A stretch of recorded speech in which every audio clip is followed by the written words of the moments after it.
Dear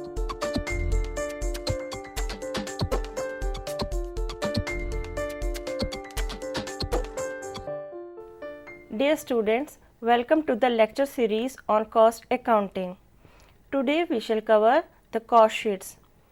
The objective of this lecture is to understand meaning and utility of cost sheets, the need of preparing cost sheets, the manner in which costs are classified and analyzed for a particular product, process or service under cost sheets, understanding the type of cost sheets and the format in which they are prepared for a period, say weekly, monthly, yearly or for a specific purpose, say tender prices.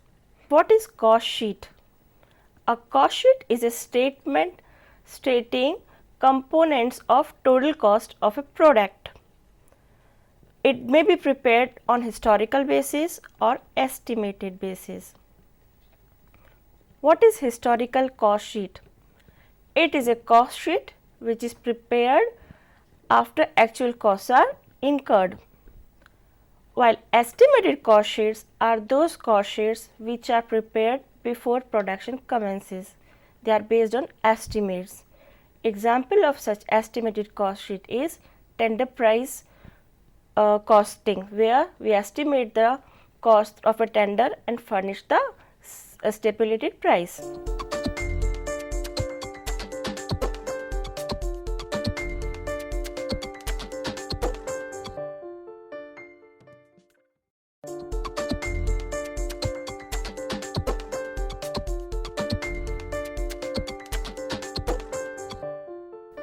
Students, now we will learn what are the informations furnished by a cost sheet. A cost sheet furnishes information about total cost, components of total cost, that is its bifurcation into prime cost, factory cost, cost of production, cost of goods sold.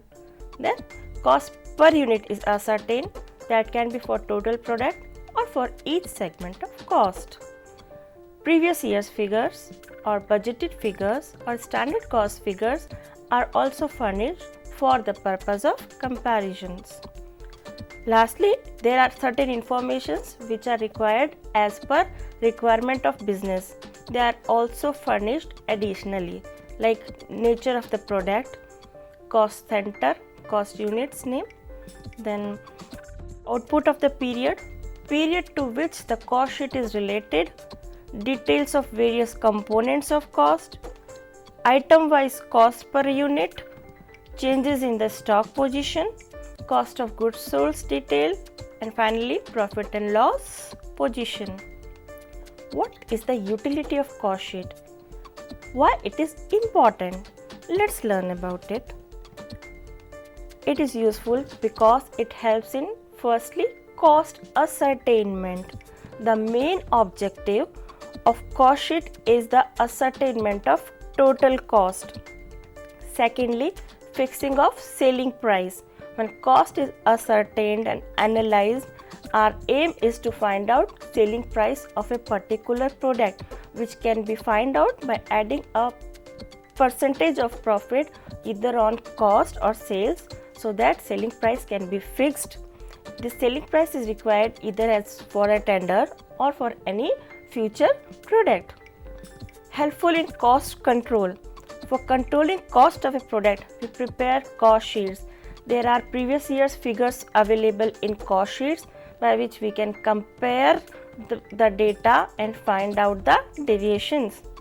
Fourthly, it helps in management decisions. When we prepare a cost sheet, we can take a decision whether to buy a component or to manufacture it, or we have to go for a replacement of machine, or we have to continue with the machine.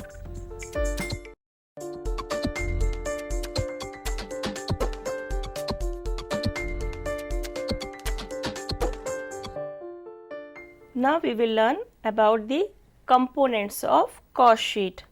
The components of cost sheet are the elements of total cost, that is how total cost is divided as per the functionality. As in the cost classification, we learned that costs can be classified as per their functions. So here in the cost sheet, we classify the cost as per their functionality. The first cost is called prime cost. Its other name is flat cost, direct cost or first cost. It is accumulation of direct material, direct labor and direct expenses. Direct material means all those things which are directly traceable to a product, that is, which are identifiable directly. For example, wood used for a chair, or a radio or engine is used in an automobile. Then direct labor. Direct labor means efforts of those persons have been applied on making that particular product. For example, in an automobile industry, somebody who has assembled the product, so whatever wages had been paid to an assemblyman is called direct labor. Then comes direct expenses. They are all manufacturing expenses other than direct material and direct labor. You can exemplify it as, if we have purchased some special machine for the production of a particular product, the cost incurred for hiring that special machine will be considered as our direct expenses. So our prime cost comprises direct material, direct labor and direct overhead. Very important thing comes under prime cost, that is raw material. When we use raw material, we do not use it totally into the production. For a period, there can be opening stock and there can be closing stock. So we need to find out how much actually the raw material has been consumed. So we will find out raw material consumed by the following formula. Opening stock of raw material, add raw material purchased for the period less closing stock of raw material. What we have got is the raw material consumed. Second component is factory cost. It is also known as works cost or manufacturing cost. Factory cost is accumulation of all indirect material, all indirect labor and all indirect expenses. Total factory cost is computed as prime cost plus factory overheads. Indirect material means which is not directly used in the manufacture of a product or service, but it is ancillary. It's very small in amount either, like oil, grease or clips used in manufacturing of a product. Then indirect labor, they helps in the manufacturing process. They don't apply their efforts directly into the manufacturing of a product or service, like supervisor, foreman's salary. Then indirect expenses means they are ancillary expenses to carry on the manufacturing process. Now what are factory overheads? Factory overheads are those expenses which are necessary for production process, but they are in the nature of indirect expense. Examples are rent of the premises in which manufacturing is going on, rates, taxes of factory, depreciation of fixed assets, excise duty, canteen expenses and labor welfare expenses. So we have got till now prime cost plus all these overheads related to factory expenses. It gives us the total factory cost. What happens, as in the case of raw material, there remains opening and closing stock. Similarly, certain units are not manufactured totally, so there remains unfinished units. They are called work in progress. So we need to make an adjustment in the factory cost for work in progress. We need to add to opening work in progress units less closing work in progress. So we find out factory cost in net. When we move ahead, it now comes cost of production. Cost of production can be ascertained by adding office and administrative expenses to the factory cost so determined. What are office and administrative expenses? They are such expenses which need to be incurred for carrying out daily business activities. Now let us see the examples of office and administrative expenses. These are salaries of administrative staff, office rent, taxes of administrative accommodation, postage, telegram, stationery, lighting of administrative buildings, depreciation of office appliances. So this constitutes our cost of production. Now moving ahead, we will find out cost of goods sold. When we make adjustment in cost of goods sold for opening finished goods and closing finished goods, we can ascertain cost of goods sold. Say for example, total cost of production has come out rupees 1,22,000. Now if I add opening stock of finished goods of 12,000 into it and subtract closing stock of finished of 16,000 from it, I will get the cost of goods sold as rupees 1,18,000. So this way I will ascertain cost of goods sold. Now when I add selling and distribution expenses to this cost, I'll ascertain the total cost. Now what are selling and distribution expenses? They are such expenses which are incurred for creating demand or stimulating demand.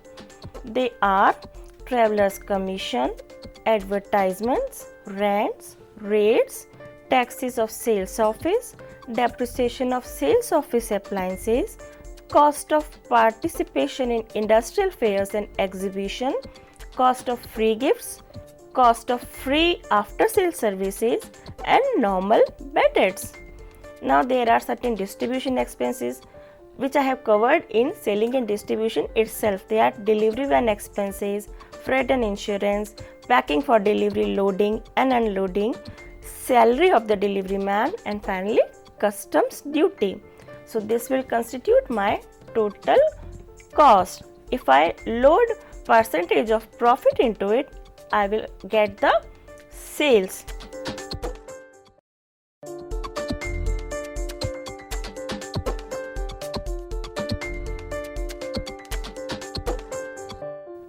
Students, let's capsulize what we have learned in cost sheet, that is interrelation of each and every component.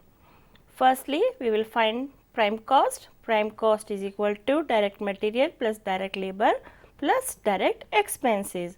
When factory overheads are added to prime cost, it is coming as factory cost. Factory cost plus office administrative expenses, it is coming as cost of production. Cost of production, if I add to it selling and distribution expenses, my total cost comes. If I load profit percentage into it, it will give me sales figure. So this is what we call as a cost sheet format. This is a very simple cost sheet format. There are other cost sheet formats also which we will learn gradually. Now let us learn it with figures. My direct material amounts to rupees 1,60,000, direct labor amounts to 45,000, factory overheads are 35,000, direct expenses are 15,000, and generally when I find out factory overheads, I can use a blanket rate for the absorption of overhead expenses related to office and administration. Then other figures are also given, so let's move and work on it. Firstly, I have to find out prime cost. So I will add direct material, direct labor and direct expenses. Direct material is 1,60,000, direct labor 45,000, and direct expenses 15,000. Summing up, I am getting the prime cost of rupees 2,20,000. My factory overheads are also given, they are 35,000. If I add 35,000 factory overheads to the prime cost, I will ascertain factory cost, which will amount to 2,55,000. Now my question says you have to find out office and administrative overheads as 20% of work cost. So what I have found out as work cost is 2,55,000. If I apply the percentage, that is 20% on factory cost, it comes out to 51,000. So my office and administrative expenses are 51,000. Adding to factory cost, I'll get cost of production, which amounts to 3,06,000. Now I need to make adjustment of opening stock of finished goods and closing stock of finished goods in the cost of production, so that I can get the cost of goods sold. My opening stock of finished goods are 25,000 less closing stock of finished goods 10,000. So my cost of goods sold is coming to 3,21,000. Now selling and distribution expenses as given in the question is 45,000. It comprises my total cost now, which amounts to 3,66,000. In this way, we have ascertained total cost by classifying and analyzing the cost as per their functions and in the prescribed format of cost sheet.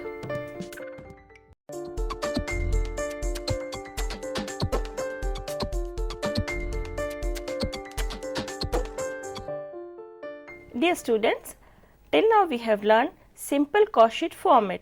Now let's learn other forms of cost sheet. This is called reverse working cost sheet, where some information is missing while other relevant informations are provided. So we need to use other information to find out the missing information. We have to move in a reverse chronology. Like missing information is cost of raw material purchased and given information is cost of goods sold and opening and closing stock. So adjusting opening and closing stock in the cost of goods sold, we can ascertain cost of raw material purchased using the same formula by which we can find out cost of goods sold. We just need to reverse the formula. Now second comes problems based on estimated cost sheets. Under this, cost sheet is prepared on the estimated basis, where we will firstly find out actual costs, then we will apply the estimations. We will segregate variable cost, fixed cost and semi-variable cost. We all know variable costs are those costs which changes with the change in level of output, while fixed cost remains fixed up to a certain level of output. And semi-variable costs they are called as semi-fixed cost, which we need to ascertain by applying a formula. Next comes problems where breakup of semi-variable costs are not given. So in that case, there are certain formulas like high-low formula, change in output level formula, by which we can find out variable cost element, then subtracting variable cost from semi-variable cost, we can find out fixed cost, and in that way our cost sheet format completes up when we ascertain all the elements, like what are fixed elements, what are variable elements, and last one is based on total cost ratios. These are the sort of cost sheet formats which we have to apply when we solve our cost sheet problems. Today we have learned meaning of cost sheet, its utility, need of preparing a cost sheet, time of preparing a cost sheet, that is weekly, yearly, monthly, then classifying the cost for ascertaining total cost of output and various formats of cost sheet. With this, we are ending up our today's lecture. Thank you.